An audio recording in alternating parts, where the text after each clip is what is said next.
Un plateau avec la 3CMA, la Comcom de Cœur de Maurienne d'Arvent, avec bien sûr Jean-Paul Margueron qui est à nos côtés, le président. Bonjour Jean-Paul. Bonjour. Deux sujets dans cet entretien aujourd'hui. On parlera dans quelques instants de la cyberattaque. On a enfin le résultat, les analyses de ce qui s'est passé. Et c'est important d'y revenir. Mais avant toute chose, l'actualité de Saint-Jean-de-Maurienne et de la Comcom, c'est bien sûr le Lyon-Turin. Et hier soir, l'ensemble des acteurs de la Maurienne étaient réunis. Et que s'est-il dit et qu'en est-il sur l'avenir de ce Lyon-Turin? Alors, hier au soir, on a réuni l'ensemble des présidents de communautés de communes, le président du syndicat Pays de Maurienne et le maire de Saint-Jean pour affirmer la décision qui avait été prise en conseil syndical du SPM pour nous demander de choisir l'itinéraire, puisqu'il proposait 3 itinéraires entre Lyon finalement et Saint-Jean. Et donc les élus ont voulu ensemble, et c'était une décision forte, choisir donc le grand gabarit. Alors le grand gabarit, c'est les 3 tunnels, Beldon, Chartreuse et Glandon, où pourrait passer 27 tonnes de fret, contrairement à d'autres solutions qui privilégiaient plutôt peut-être la gare de Chambéry, mais qui utilisait à terme et pour des décennies la ligne historique pour aussi bien le fret que les TGV et le TER. Donc c'est vraiment entériné maintenant, c'est le fret qui sera à l'honneur, si je puis dire, sur ce Lyon-Turin. Alors, bien sûr, le Lyon-Turin a été construit, depuis 20 ans pour le fret. C'était pour améliorer la liaison fret entre la France et l'Italie, même de l'Espagne au pays de l'Est. Donc, on est toujours dans ce qui avait été prévu au départ, sauf qu'aujourd'hui, si on ne passe pas par cette solution grand gabarit, on va, par rapport à la ligne historique, cette ligne historique n'aura même plus lieu d'existence pour les TER, parce qu'on parlera peut-être même plus de TER. Quand on aura ajouté 5 trains par heure de fret, les TGV neige, les TGV, les TER, je ne vois pas comment on va pouvoir, sur la ligne historique, même en l'améliorant, pouvoir encore exploiter cette ligne.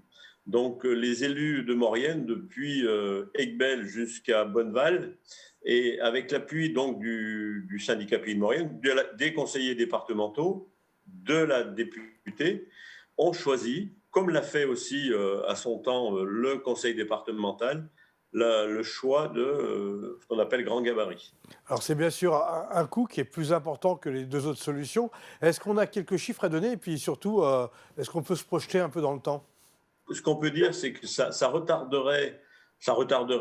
Aujourd'hui, la ligne internationale, c'est-à-dire entre Saint-Jean et l'Italie, était prévue pour 2030, ce sera 2031.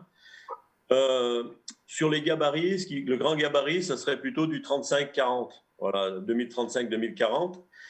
Les autres propositions pourraient être un peu plus tôt, 2032-2035, mais je pense que si on veut travailler en parallèle, on peut commencer les travaux. La décision est prise de faire les grands gabarits. Les tunnels peuvent s'enchaîner derrière. Et ça peut être très bien commencé en 2032, dès que la ligne historique, enfin la ligne entre le Saint-Jean et l'Italie sera construite. Moi, ce que je voudrais rajouter, c'est que les Italiens, eux, ont tout fait pour que la ligne TGV qui arrivera à Suse et qui continuera puisse faire passer les 25 ou 27 tonnes de fret. Je ne vois pas comment nous, en France, on va pouvoir limiter à 15 ou 16 tonnes. Et comme le disait le maire de Saint-Jean hier au soir, c'est comme si on mettait sur une borne d'incendie un tuyau d'arrosage, quoi. Voilà, et à un moment donné, voilà, on sera très bon en Italie, pas bon en France. Voilà, je crois qu'on travaille pour les décennies futures. Cette ligne a été faite principalement pour le fret. Eh ben, il faut aujourd'hui choisir. Alors, le choix doit être fait au printemps par l'État, par les ministres. Donc vous voulez mettre un peu de pression sur ce sujet-là qui vous semble primordial. On l'a bien compris. Oui, et comme l'a fait le conseil départemental il y a une semaine, je crois. On va revenir sur le deuxième sujet qui nous intéresse, la cyberattaque. Ça a mobilisé et immobilisé tous vos services et bien sûr les services à la population. Ça y est, vous avez trouvé la clé de cette cyberattaque. Alors, Frédéric Davanzo vous en dira un peu plus. Je veux juste dire aujourd'hui, c'est qu'il y a 15 jours, pas tout à fait 15 jours, on a subi cette cyberattaque. Beaucoup de travail ont été faits déjà d'analyse par des organismes extérieurs, beaucoup de travail par nos services, nos quatre, alors 4,5 parce qu'on a quelqu'un qui vient là en stage, qui fait en formation.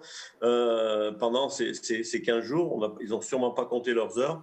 On a aujourd'hui certains services qui peuvent fonctionner, donc Frédéric Davanzo va vous le dire, et puis on a mis en place des passerelles où les gens peuvent accéder, visualiser, mais sans aujourd'hui pouvoir travailler. Donc on avance bien et le résultat des analyses qui sont faites devrait nous être communiqué ce soir, ce qui permettra le travail que Frédéric Davanzo va vous expliquer juste après moi. Merci Jean-Paul Margueron. Frédéric Davanzo, alors qu'est-ce qui s'est passé? Quelle est cette cyberattaque qui vient d'un pays étranger? Bonjour, donc ce qui s'est passé, c'est que le 15 janvier, on a eu une intrusion dans notre système via un serveur qui était en ligne, un serveur de télégestion. Cette attaque a permis aux assaillants de s'introduire dans le système et de crypter des données. Alors, comme on a réussi à arrêter l'attaque dimanche, donc le lendemain, on a quand même limité les dégâts. Et alors, de quoi s'agit-il? Quel est ce type d'attaque que vous avez subi? Alors, c'est un cryptovirus, donc l'objectif des assaillants, c'est simplement de crypter les fichiers et de demander une rançon juste derrière. Voilà, donc rançon qu'on ne paiera pas puisqu'on a des sauvegardes qui sont protégées. On en avait 3, une a été atteinte, il nous en reste 2, donc on est assez serein sur la reprise d'activité. Après, il faut pas griller les étapes. Et comment est arrivé ce virus?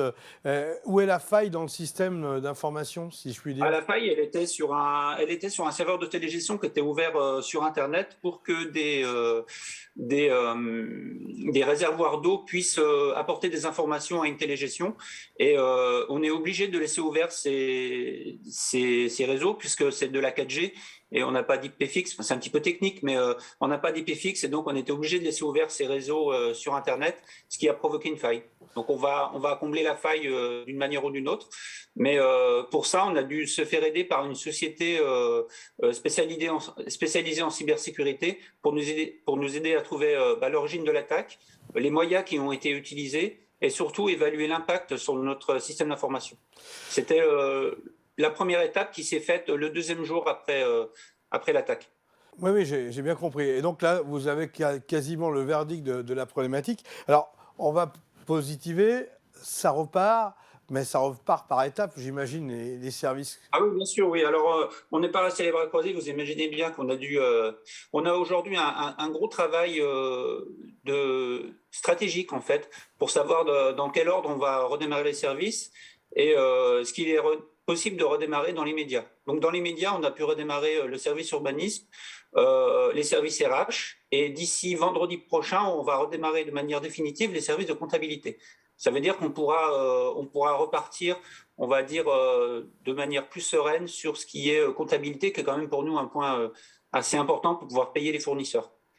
Donc voilà, en quelques jours, pour que les services ne soient pas complètement bloqués, on a quand même mis en place une salle provisoire dans laquelle on a remonté une infrastructure informatique sur laquelle on retrouve les fichiers de bureautique, les serveurs de compta, tous les serveurs primordiaux pour les services, afin qu'ils puissent consulter, voire imprimer les documents qui leur sont utiles au quotidien pour pouvoir travailler même en mode dégradé. Bon, vous avez bien transpiré pendant quelques jours et finalement, vous avez su rebondir. C'est un peu la fin d'une mauvaise période.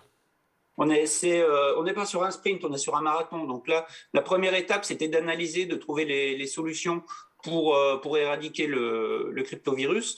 La deuxième chose, c'est qu'on va devoir analyser tous les postes du parc. Donc on a 150 postes qui sont censés être sains. Donc on va devoir les analyser avec les outils qui seront fournis par la société en cybersécurité.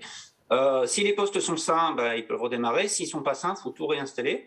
On a 50 postes infectés qui, eux, seront réinstallés et 40 serveurs sur 80 qui sont aussi à réinstaller. Donc, on a quand même un gros travail sur les 2 prochaines semaines de réinstallation, de préparation. Merci pour ces précisions et puis pour ce point à date et à bientôt du côté de la Maurienne. Merci.